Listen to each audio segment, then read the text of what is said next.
Every story has an ending. Does our quest to play the top 100 courses in 10 years have a good ending? I'm Nish, I'm Jim. and we're here to guide you through this golfing journey. This is the Top 110 Golf Podcast. Episode 27. Was Woodhall Spa the hardest? So we've just finished the round at Woodhall Spa, the Hotchkin Course, and I suppose this is by way of our review of how that round went, Jim. So we would be joined by Chris, but unfortunately he's busy today. He couldn't jump on the episode. So it's up to me to regale you with the tale of whether we thought Woodhall Spa was the hardest golf course in the UK, actually. And as we subsequently found out following our preview, it's the 25th hardest in the whole world, which is mad, really, when you think about it. So, what do you want to know, Jim? Everything, everything. Particularly the side bets and whatnot. I can't wait to hear about that later in the episode. But obviously, Woodhall Spa over in Lincolnshire, about 20 miles southeast of Lincoln, is the home of English golf. The home of English golf. Yeah, it's a for us it's a long old drive. It was about 2 and 3/4, 3 hours. We didn't really get stuck anywhere at any point, but it's a tough place to get to. We gather it's a tough place to get to for everyone.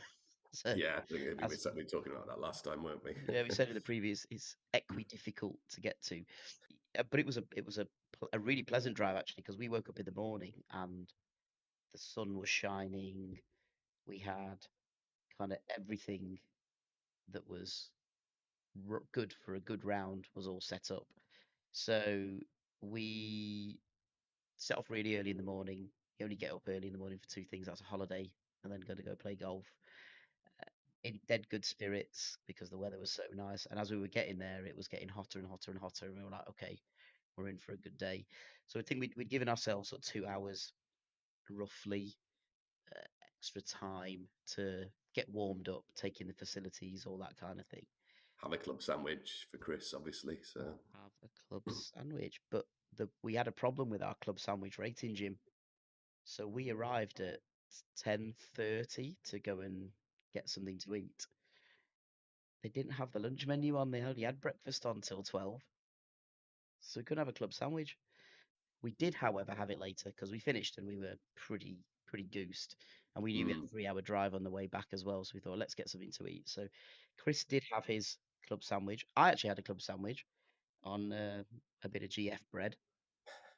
Now mine was actually really nice. I thought it was a good sandwich. I think Chris probably placed it around 6.5, 7. It was a club sandwich. It was nice, but it wasn't anything. It was no S&A. Let's put it that way. okay, That's right. been the greatest so far. And equally, I don't think it was like Raw St David's where it was bone dry. So pitch it in somewhere in the middle. Right, But yeah. And so when you drive up to the facility, well, I mean, your first impressions of the whole setup? Because obviously ye- it's a golf course, but it's the home of English golf, so I assume that it Correct. will have quite a large offices for all those employees. For all their English golfing stuff that they do. Yeah, we drove up. You drive through the town of Woodhall Spa, which is beautiful, really lovely place, and obviously the sun was shining, so it looked spectacular. And then you sort of just randomly like come up to it, you hit a left turn, and it's like, oh, it's just there. And there's this lovely sign saying it's the home of English golf or England golf, I should say. Um, Lovely car park, uh, really big, like loads of room there. So we sort of parked up, and immediately on the right hand side, you can actually see the first tee and the 18th green. So you kind of hit with it straight away, which was wonderful. We uh, walked up to the pro shop to go and check in, and you know, as you'd expect, everything's branded, all the Woodall Spa branding, all that kind of stuff, and it was lovely, a well laid out pro shop. The welcome we got was fantastic actually. The gentleman who checked us in just asked if we'd played before. I gather they get a lot of visitors actually, because most of the people were getting all the full welcome spiel. So because they get a lot of visitors, it's well practiced what he was going through. But as part of booking your golf course playing experience, they actually have a par three course, like a 9-hole par three course there, and you can go and play that. It's all included in your fee. Now we had 2 hours, so we sort of thought we had plenty of time to crack on and maybe do that and use the practice facilities to their fullest degree. We didn't. I mean, by the time we'd kind of had breakfast and then got out, um, yeah, we didn't really get a chance to play on the par three course. But I gather it's really good. It's not as well maintained, obviously, as the main course, but it's supposed to be quite good to play. We went to the bit that was a novelty for us this time. So we had driving range, and you walk up through this um, so purpose built building for the driving range. You've got a gym on one side. You've got which our listeners may be familiar with and remember, the Zen Green stage. That when we went to do the interview, didn't Hmm. we, Jim, with Yeah. the movable green? So they've got one of those in there. So they got that studio. You then go in. It's just like a normal driving range. You sort of tap with your card and get your golf balls out. They're all Titleist uh, driving range balls as well, which is pretty good. Quite impressed with. And then all the bays are like top tracer bays. So you've got really good driving range and driver range facilities to use. So we're really happy with that. Um, and then the real like selling point for their practice facilities is the short game area. So it's actually a 4-acre short game area they've got that you can utilize. We had uh, this practice green that we were going onto, and they've got these big deep bunkers, which gets you prepared for the rest Hmm. of the round. They've got these big deep bunkers Puts that you you off. play out of. Yeah, I know. Well, we'll get to the side bit in a bit. um, but yeah, so you've got these bunkers that you can play out of. There's all the replication of all the rough that's over there. So then they had 3 areas that you could practice from. Chris had taken a load, because he knew this, he'd taken a load of practice balls with him, so it was great. And then you've got an area where you can sort of hit 100-yard-ish short shots to various targets. So that's really good. And I think it's worth turning up early to make sure that you have a go at that. Perhaps not necessarily. I think for the use of the bunkers, definitely you need to get in there and have a go, because you're going to be faced with, as we said in the preview, 142 around the course. So you're going to hit one inevitably, and they're all pretty deep. Usually, there's very few that were like, what I would call a regular bunker that we play in Parkland courses around where we are. But I think for the novelty of a short game practice area like that, it's great to go and do it. So I think it's well worth turning up a little bit early. The clubhouse in and where we sort of had our breakfast, it was not what I was expecting.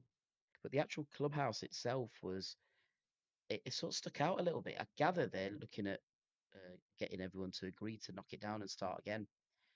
It feels like it needs it. It was quite nice. Like it wasn't in keeping with the rest of the buildings, because it was quite an old building. It's quite traditional inside.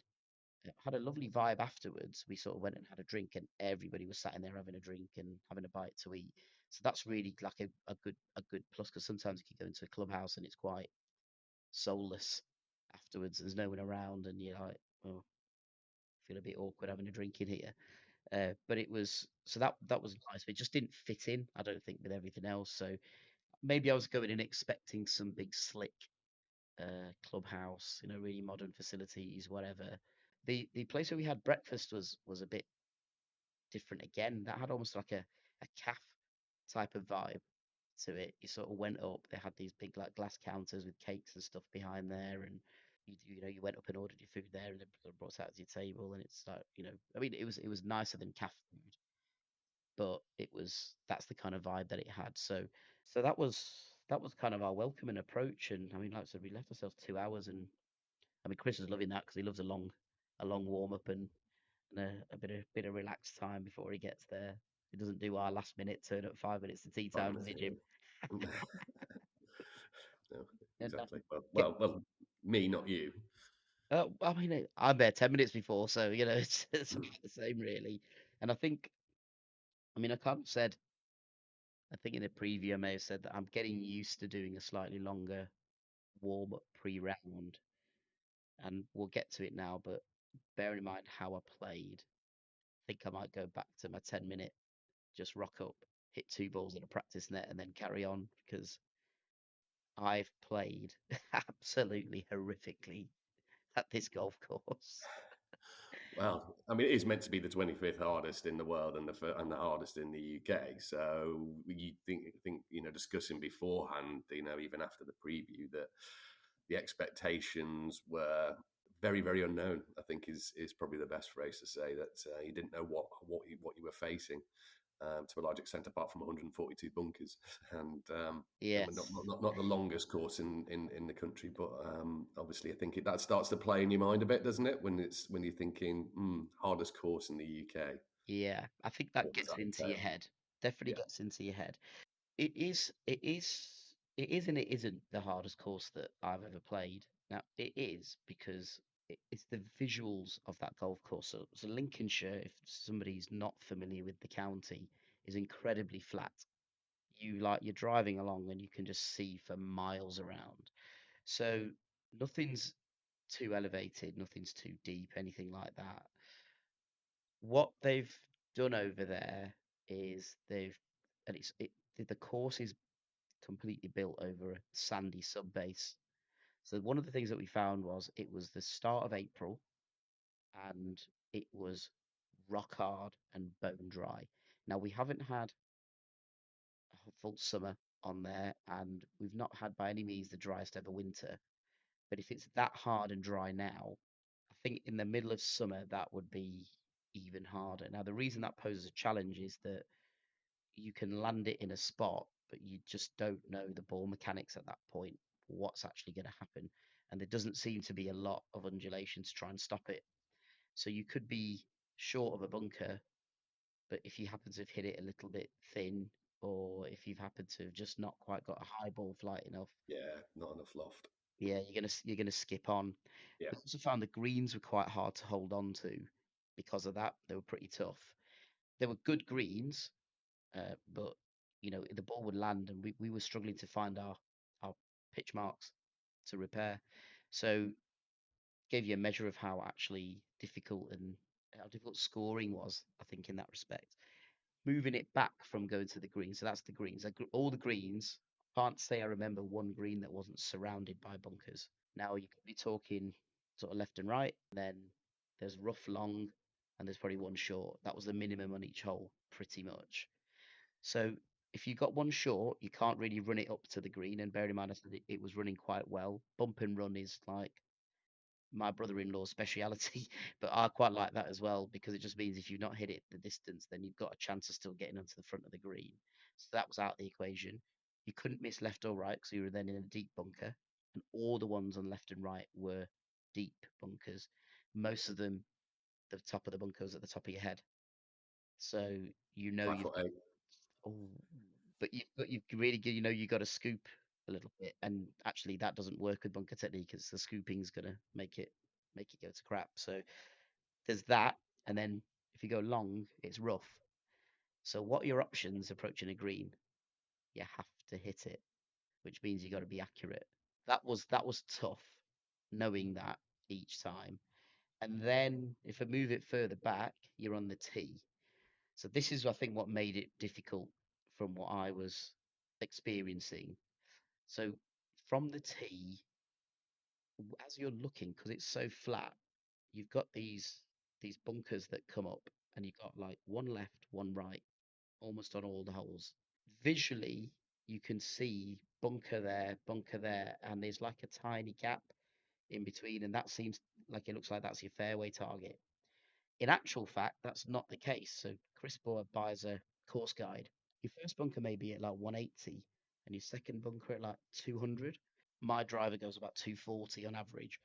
So you know those bunkers aren't in range. So actually that little target isn't that little. It's the full width of the bunkers because behind that's a big wide fairway. However, even though you know that, when you're looking and you're picking your target, all you can see is bunker in front of you. So that just made that psychologically quite a hard battle.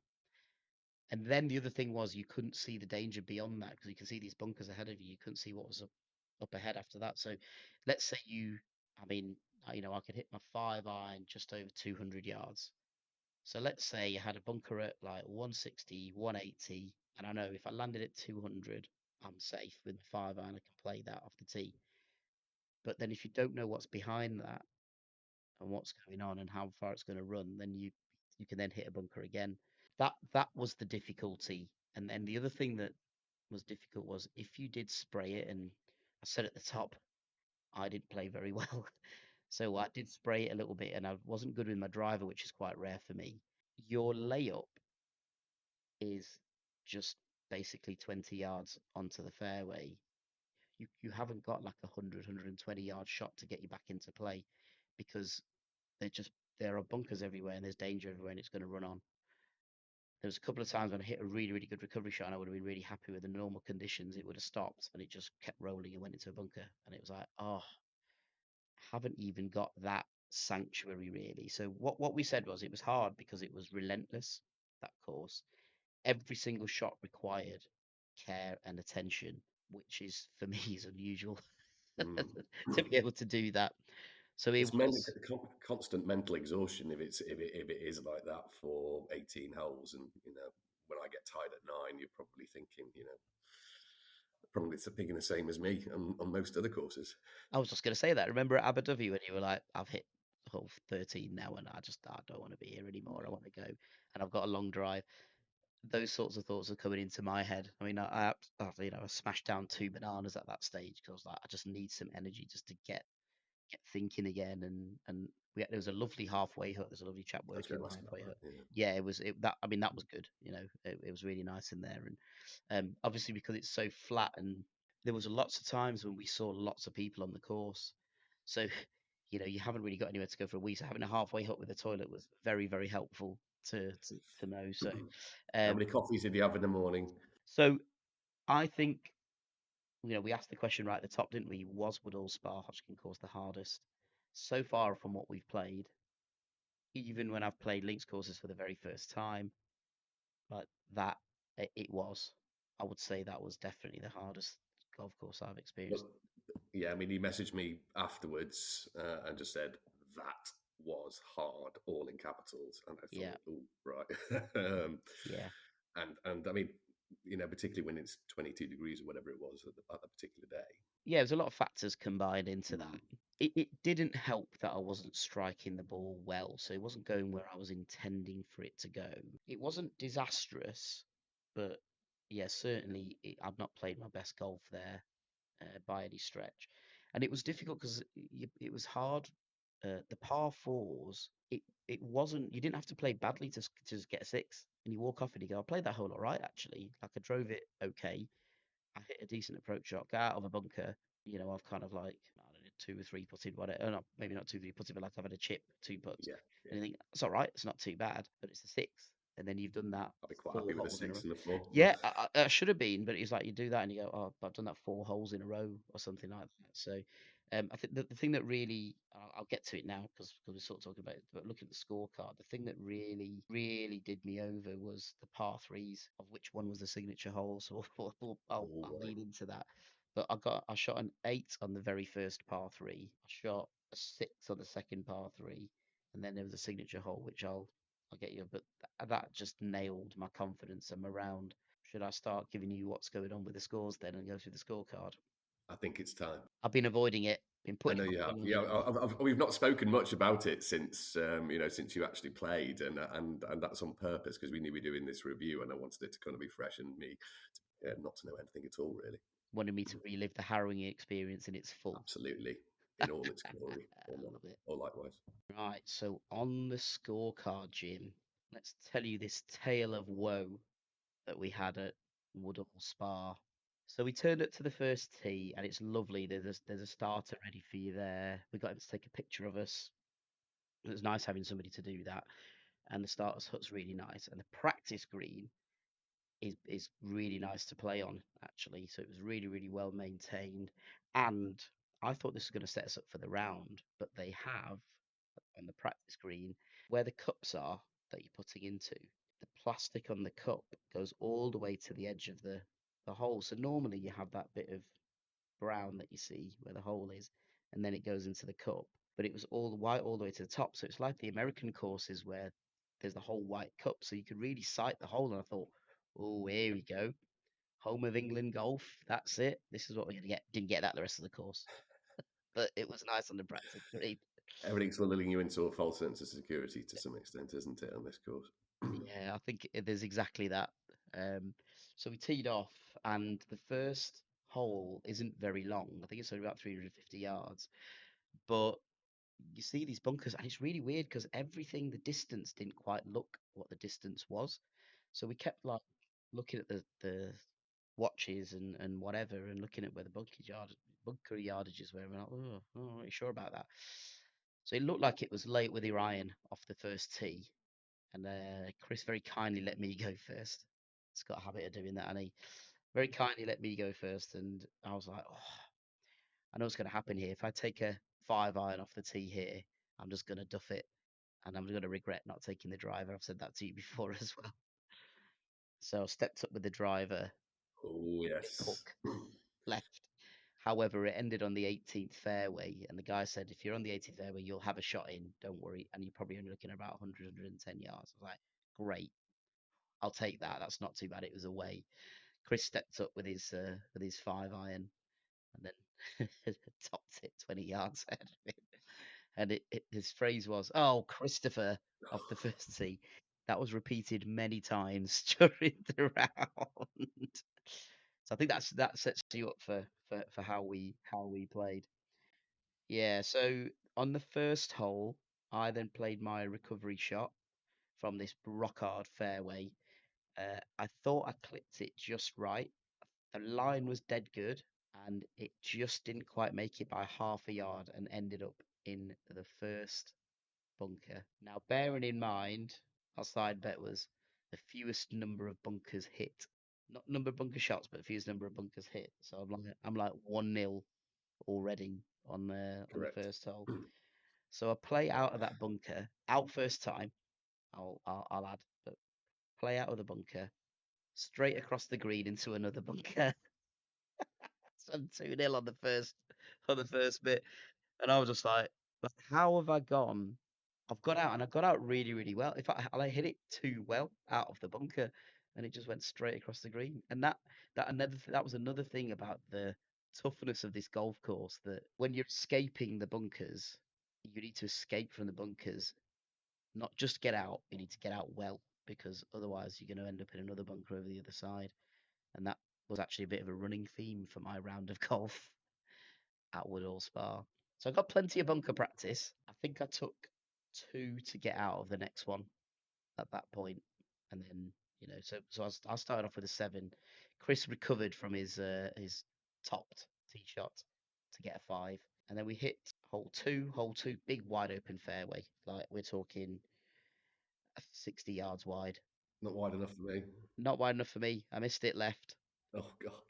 I actually think I put one into the trees, and I was like, I'm not going to find that. Then I hit my provisional, put that close again, hit a recovery shot, and this is that thing about sort of recovery shots. I was like, that is on the money. That's at the back of the green. Saw it bounce at the back of the green. Like that's going to be fine now, no problem. It had gone 20 yards past the back of the green, so you're always like, if you're scrambling, like you've got to be Tiger Woods scrambling to recover around there. So that was pretty tough. That was Chris's one and only amazing drive on the second hole. He absolutely mullered this drive right down the middle. There was no O Christopher at that point, uh, but then thereafter he just couldn't get his driver to work. So we started off 7-7-5-5. We hit the first par three.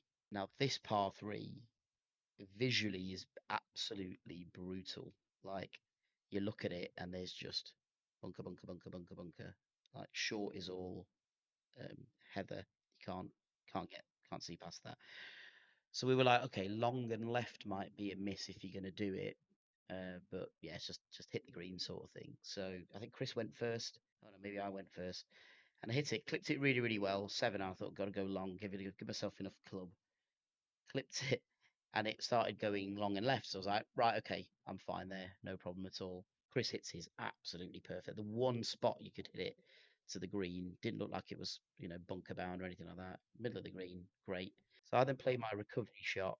And again, when there's rough, as you've seen with links courses, Jim, sometimes, it looks all right, and then you try and hit it and it just gets snagged. Yeah, a little duffed first attempt to chip through. Second one, I hit like really, really well. Actually got it in the air, exactly where I wanted it to go. It landed and started rolling and kept on rolling and went into one of the pot bunkers on the right, which I didn't get out of Oh first my time. God. That's three. There's just 3-0 at this point. That's three, is it now? Um, yeah, so I know on the second hole I hit a bunker as well. It was 3-0 already at that point. This is 4-0.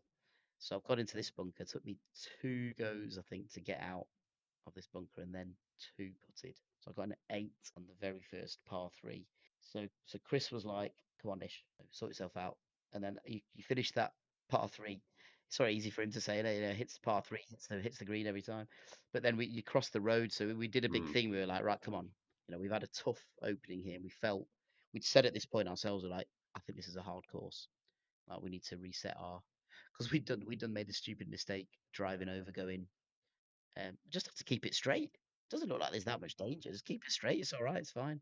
So we crossed the road. We went, right. Come on, mental reset. Let's cross the road. It's a whole new round. Let's start that. So actually, on the next hole after that par 3, we both hit stonking drives, and then yeah, did well. So Chris started now at this point. He started playing well. So he had a run of 3 pars in that middle stretch of the front 9. And I sort of picked up as well. Those 3 holes: 4 for Chris, 5 for me, 4 for me, 4 for Chris, 6 for me. 7 was a really interesting hole. So we'll jump forward to like the Dream 18 bit. We didn't see a hole that we really wanted to put forward to Dream 18. Um, there were a lot of very challenging golf holes on there because of the visuals and things like that. But the seventh was a really great hole actually. It was a dog leg right, and it was about 200 yards at the dog leg, and then you could cut the corner, but there was loads of bunkers all on the right hand side, like staggered for cutting the corner. So really, really well laid out actually. And the green complex was lovely. That was the one place where if you hit a bunker, they were like sand scrape bunkers, so you had a chance of getting out. And I think Chris hit one at that point. So we were 5-1 at this point on hitting bunker count on hole 7, Jim, on hole 7. And then the next par 3 comes along. And honestly, these par 3s are just, I mean, you've got to just hit the green. That's it. There's no other margin for error here. They're just gits at this course. They dropped a bunker in the bailout landing zone short. Just in the middle of it, they just stuck a bunker. Short left, short right, short is bunker. It's a long, thin green, and then back left, back right is thick rough. So where do you go with that? There's just no escape. So the par threes are tough. I think if anybody's going and playing the Hotchkin course, concentrate as much as you can on those par threes, because I think that requires a bit of effort and a bit of care and attention. I think we then hit the ninth hole, which was a par 5, and actually a relatively straightforward par 5. So it felt like there was a little bit of respite at that point. Um, what you see is what you get. A unique feature on this par 5 is that at about let's have a little look at here. Where that would be at about Unique feature, another bunker. yeah, it's 3 bunkers in a row all lined up across the fairway. That's the unique feature. So they're not play off the driver if you're going long, but they're just there, like 3 big bunkers right in front of you. Psychologically, what are you doing? You're like, don't hit the bunker, don't hit the bunker, don't hit the bunker. Oh, we're in the bunker now. Thankfully, I missed them. Chris hit them, so we were on 5-2 at the end of the back 9 on the side bet score. Then we hit the halfway hut. Lovely chap at the halfway hut. He was like giving us a bit of a pep talk. Told us it eased off on the back 9, which we were very grateful for. And I must admit, I think it actually did ease off. So I kind of feel like almost if that course was the other way round, you started off at hole 10, went round, and then did the front 9, I think you'd actually do okay. Score wise, on the front 9, Chris was 7 over. So it was a par 35. He was out in 42. which is pretty good. Yeah. I was on 58 at this point, which is Wow. that's one of the worst front nines I've had in probably a couple of years. I would say Yeah. I've not scored that poorly for a long time. So it was nice to go into the turn hearing somebody go, it's going to ease off. so so that was that.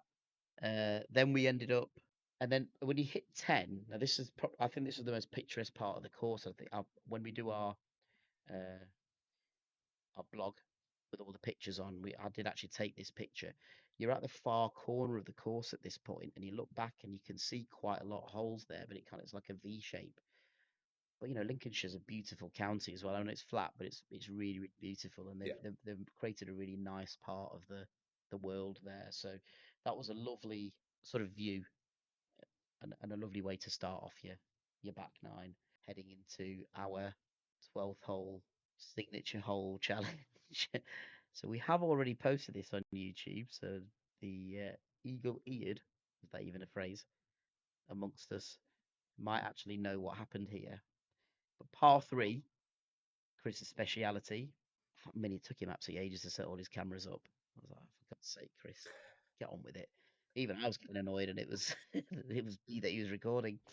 So we set them all up. It was Chris's honor because he'd won the previous signature hole challenge.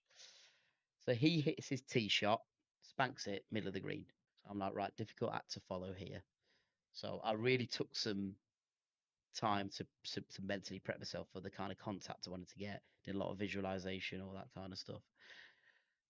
Stepped up and I absolutely nailed my 8 iron, and it was online with the flag.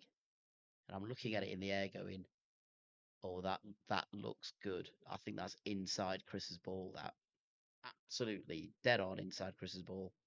It landed in the bunker short of the green." I was just like, "It's not gone the And was that distance." the 12-foot bunker as It's well? not quite. So that wasn't the. It was the one that was on. So there was a bunker very short of the green, and then there's one sort of short but right, and I went in that one that's short but right. It was still, when I got in there, it was still above my head height, but it wasn't the really deep left. So we both It missed. wasn't the one on the Yeah, that was left. like that's the deepest bunker on the course. Mm. We both missed that. But Yeah. again, visually, that hole, they've kind of built it up out of nothing. Like it's really flat on the 11th and it's really flat on the 13th going the other way. But that 12th has been built up a bit. So visually, daunting tee shot. You see these bunkers everywhere, and the green is narrow. So it's everything's it's got to be straight, got to be straight, got to be straight. And even when I was straight, it just sort of drifted into that right. So I don't know whether there was a bit of a breeze up there or whatever, but probably should have clubbed up. But even again, there clubbing up, you've got bunker long left, long right. So you don't have that respite. You've got to kind of be on the number really. So I was absolutely gutted, and like my reaction on the video, I was like, "Oh man, like that was on the line that I wanted to." And bear in mind how badly I played the par three so far, that I was extra gutted about that, which then leaves me with a tough up and down to try because I know he's in for a par. He's close enough, even with Chris's putting. So I get to the first bunker, out first time, hit a really really good shot. Probably had half a yard too. It was half a yard too short, and it rolls along the lip of the next bunker and into that next bunker. Then that left me with a stance where it was in the left edge of the bunker. So I didn't have a stance. I couldn't really do anything with it. And it was like, oh, how do I play it out?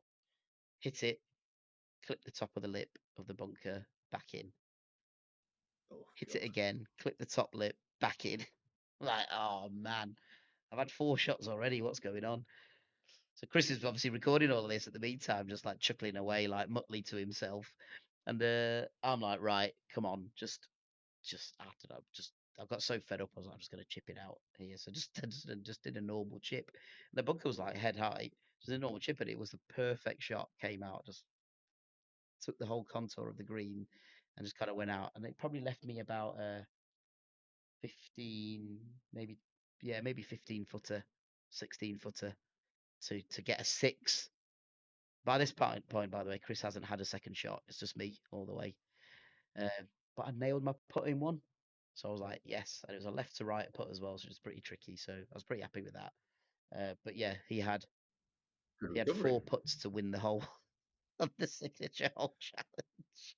And dare I ask, He didn't do too well with his first putt actually.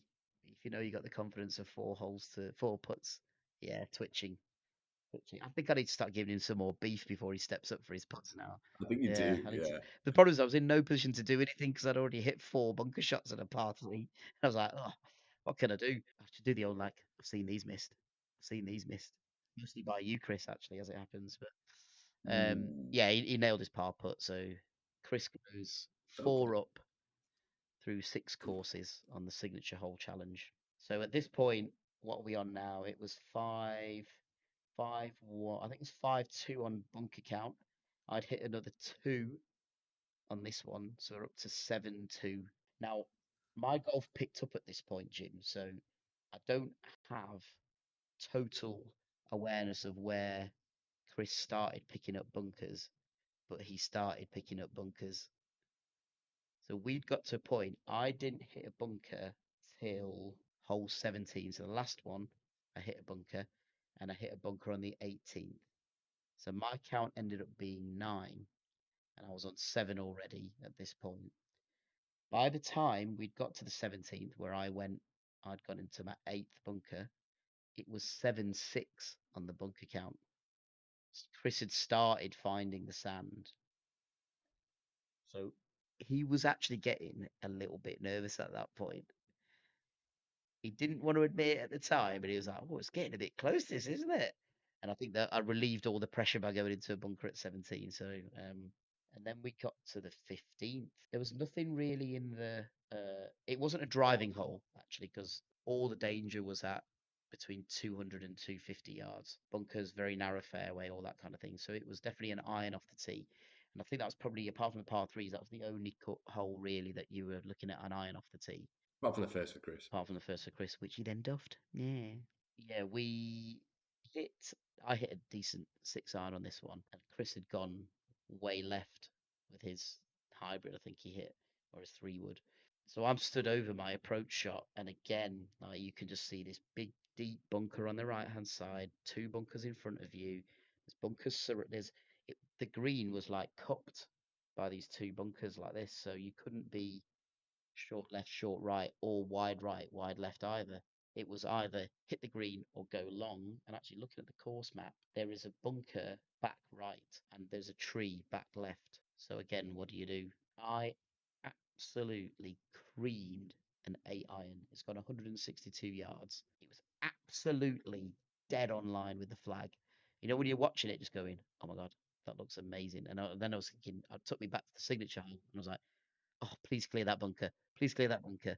I see it bounce. So I'm like, great, it's clear of the bunker, fine. And then we couldn't see it. Now at this point, I don't think he was doing it deliberately at this point, but Chris was like, I don't know where that ball's gone though.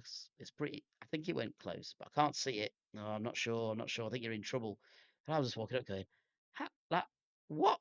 How? I can't be. Like, I don't get it. I just can't be. Anyway, we get up there, and he's like, "Oh yeah, I can't see the ball." And I went, "Yeah, it's at the back of the green, mate." So it's just rolled off the back edge of the green. There's a little bank. So Chris is kind of messing around. I think Chris on this one got. Oh, Chris got a 4.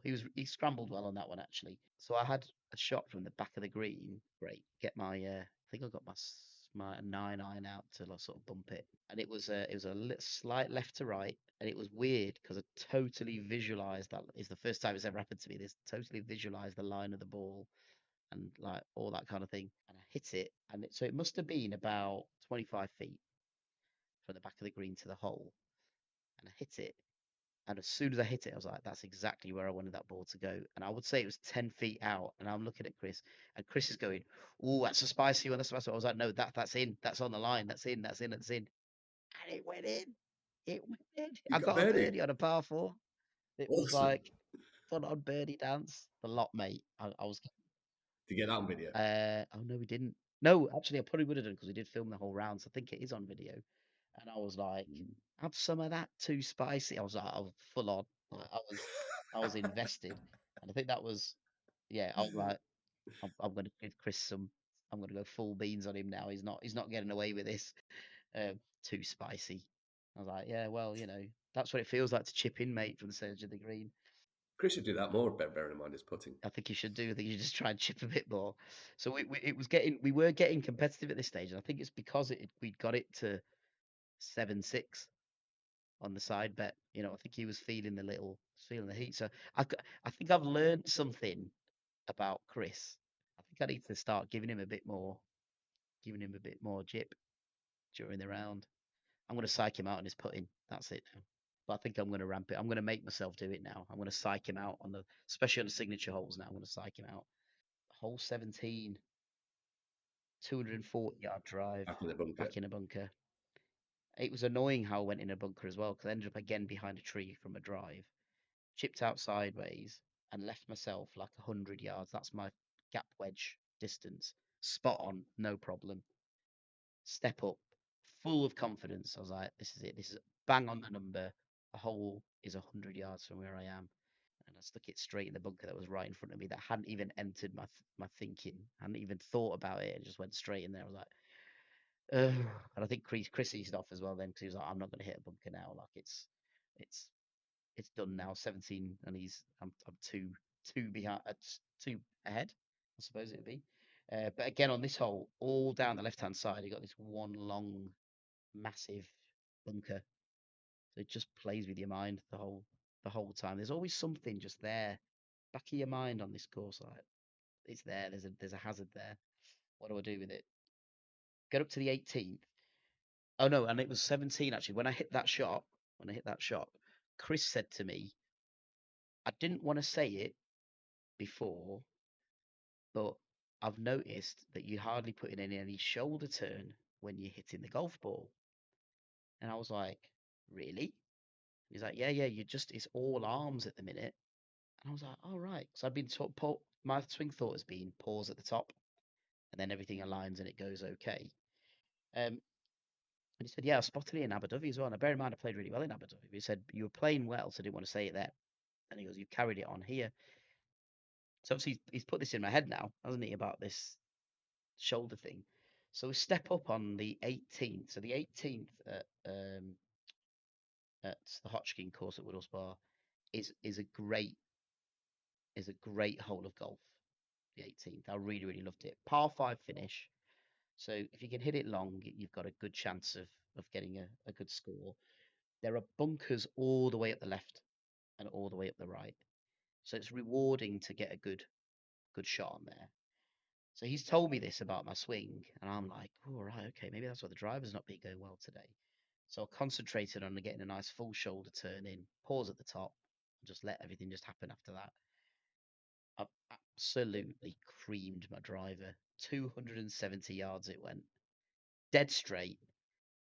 And I Really was straight, like, yeah. what I usually do, basically, is my usual ball flight. And I just looked at him and I went, why the fuck didn't you tell me that earlier in the round? And then, yeah, I was sort of all right there running, but I hit my last bunker on the 18th, which didn't really help. That put paid to what could have been a good finish, and it ended up being 9-6 on the. I was expecting though that there might be double figures from both of you, to be honest, given what we'd read about and heard about the course pr- prior to you Yeah, I playing. think to So only hit 9 bunkers. Yeah, I think it's weird. I think the bunkers are used more to visually mess with your brain rather than actually be a hazard. The ones around the green are. They just are. They're in play all the time. If you're unlucky to get in them, then you're in for a tough day, I think. But bizarrely, the other thing about the bunkers that I noticed was a lot of them, and I don't know if it's because it's so sandy and dry underneath, that a lot of them, they weren't even like sand, they were like dust. It was that dry, and they had like rocks and stuff in them as well. So I don't know whether that's because it's early in the season. I think they said that normally the season there sort of kicks off more in May 'cause they keep these shoulder season fees, green fees, to the end of April, where most clubs finish that in March. So I don't know if they've not quite got the course in tip top condition for the start of May. But like, yeah, there's some rocks in there in the bunkers which I wasn't expecting. And then sandy, like, normally you hit your bunker shot and the sand just drops immediately because it's heavy. it was kind of hanging in the air a little bit, which was a bit. It didn't put me off my bunker play at all because it's really soft and fluffy, that isn't it? It's not a problem, but it was unexpected. So its fearsome reputation is really well founded. Hmm. Getting to the scores. So what? Chris had shot 42 on the way out. He was a 46 on the way back in for an 88, which, bearing in mind, he drove the ball horrifically. There was only one drive that he hit well off the tee. Everything was either getting topped or it was sprayed or whatever. He scrambled incredibly well, really well. It's a bit of a shame because I wasn't playing that well. I didn't actually get to see his recovery. It's always nice to watch that actually when somebody hits a really good shot out of a spot of trouble. Now me, I was 58 on the way out, which was pretty bad. 52 on the way back, which was all right, but still not great. But I got a birdie, and bear in mind I got nowhere near a par on anything else. So walk away with a birdie Mm. on a par four, I was well happy with. So I got a total of 110. It's very respectable. Given how difficult the course was playing as well, because even though it was, with the weather that we'd had, the brilliant 2 weeks of wall to wall sunshine, really, not amazing, blazing hot, but reasonably warm. That just adds to the difficulty of the conditions when it's so dry and it's just not stopping at all. It was tough that. I think it was tough going. It was a mentally taxing course. We both sort of said that that's the hardest we're going to come up against. Um, we feel like we passed the test a little bit because it didn't break us. Um, a lot of my play made sense as soon as Chris said, "You're not putting in a full shoulder turn." So actually, I was bagging him out for telling me that on the 17th, but actually, I'm glad that he did because then I hit a couple of good shots, and that kind of cemented in my head that Yeah. yeah, I was just not doing my basics right. So that's on me, isn't it? That's not the course or anything like that. So I think I could have probably got away with, uh, hovering around 100. I think with a bit more consistent striking. I don't think I'd have done any better out the bunkers than how I did. Like I was expecting a bit of a brutal bunker challenge. However, yeah, does it warrant hardest whole golf course in the UK? I'd say yes. It is relentless in its nature. It definitely isn't one for high handicappers. Um, was it something that play again? I'm Mm. doing that thing where you ask a question to yourself and then answer it, and I hate that. But would I play it again? I don't think I'd rush back to go and play it. The thing that would make me go back is that I'd love to go back and then knowing See now that may what I was change. doing wrong Yeah. with my swing and see if that's any better. And it is good value actually. We paid £105 for there, and that's in April. That's pretty good value. We did it as a day trip and it was really good. Set off at 7 in the morning. We were back by about 8 in the evening. The welcome we got was fantastic. Practice facilities were amazing. Like you did feel like a pro really when you were at the practice range and all that kind of stuff. And to pit yourself against knowing now 58th best course in the world, 25th hardest in the world, hardest in the UK, pitting yourself against that, yeah, it was good. It was a good experience to go to. I can totally understand why that is the national centre for golf because it does test every single element of your game all of the time. I mean, we still had great fun because it was a Friday afternoon. It was baking hot. We're playing golf. What's not to like about that whole scenario? It was amazing. And in amongst that, I still walked away. I've shot a birdie. I've hit an absolute beaut of a drive, 270 yards.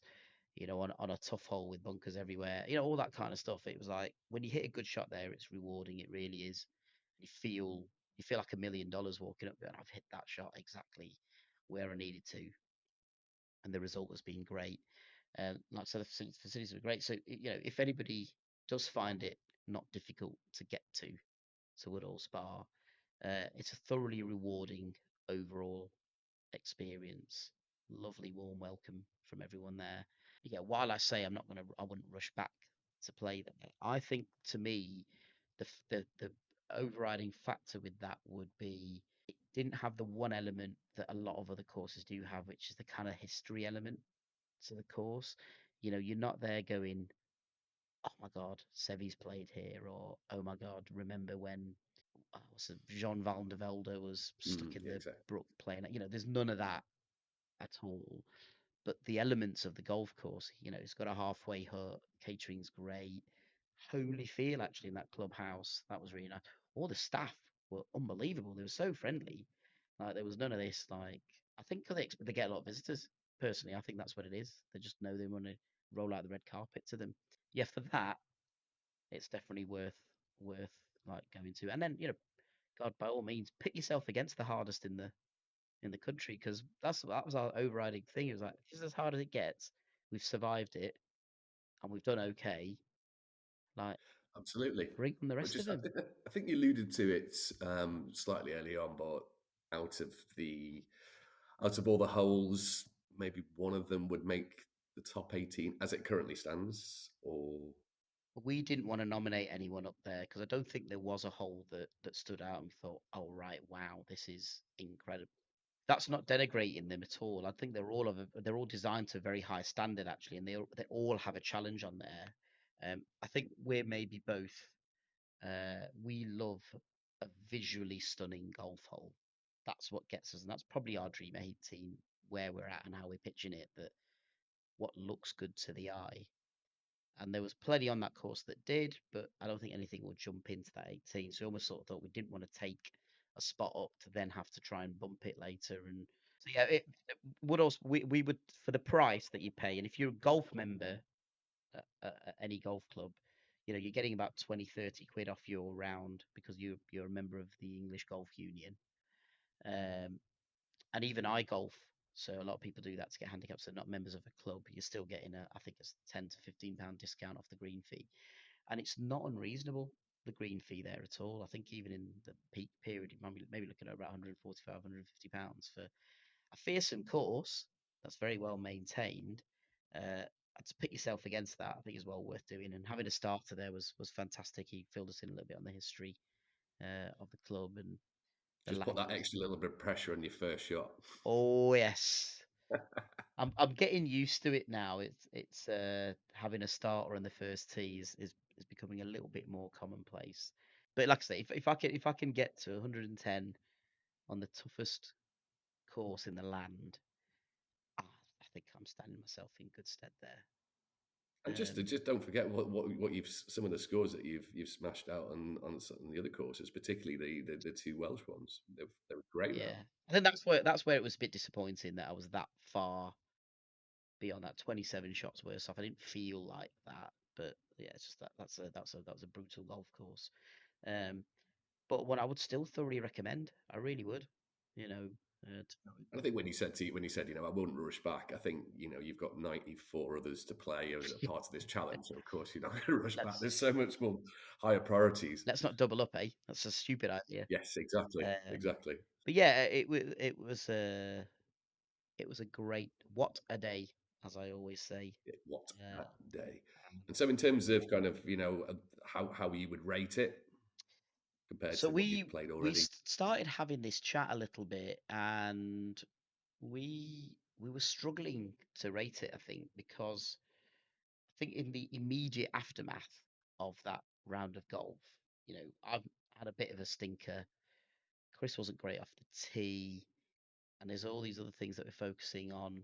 I think we went with the club first. We said, like, let's rate that because that's an easy one to go with. So I think with the club, we probably rated it at 8.5, and primarily the practice facilities pushed that up. But the welcome was fantastic.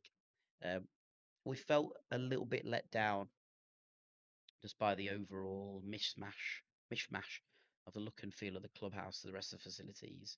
But that's not their fault. That's what they've got there.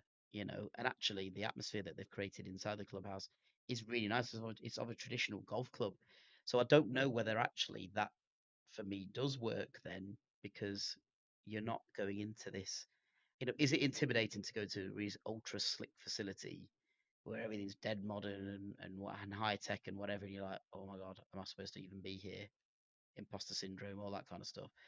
Is it better to walk into a place where you go, this is like my own golf club, feels nice, and I'm welcomed, and everyone's got a smile on their face, and there's good banter between people and all that kind of stuff. I don't know. So maybe I'm being a bit harsh on the club facilities as such, but we thought 8.5. I thought the best so far we've had is has been SNA. That had a blend of absolutely everything. So we said it wasn't that, and then we rated that 9. So I think that's why we dropped down to 8.5. The course.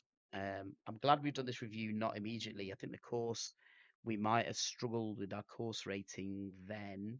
Now we haven't quite agreed on this just now, and we're gonna by the time we'll have published the episode and put our blog up with all our pictures, which head to top110.co.uk to have a look at those with a scorecard as well.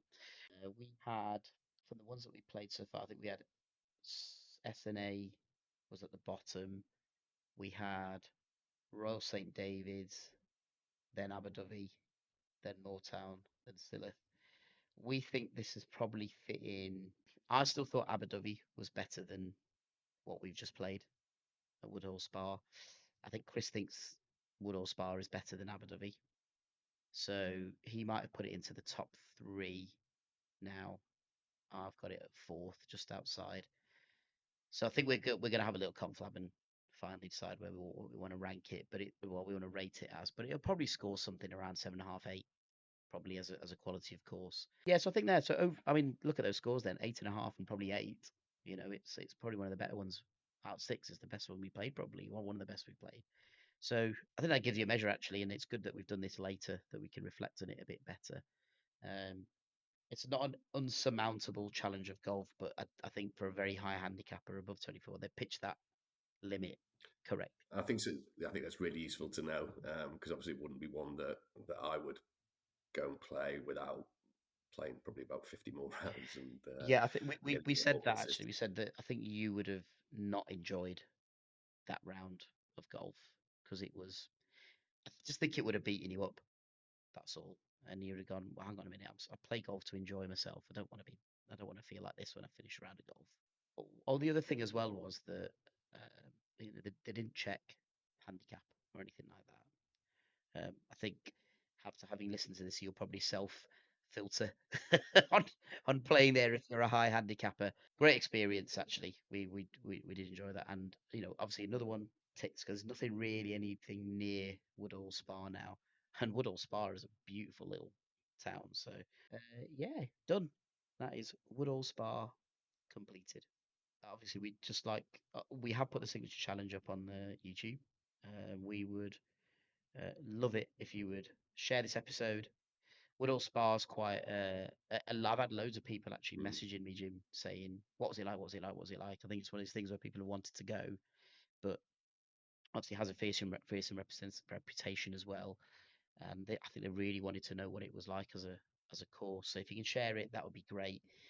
We will have the full 18 up to view on YouTube soon as well. I managed to film all of it, which you'll be able to see my birdie on. Along with a load of bunker shots. And Yeah, we, practice.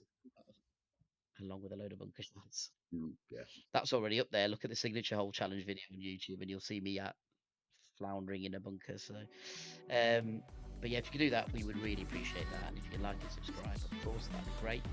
Next time on the Top 110 Golf Podcast, we preview the King's Course at Glen Eagles.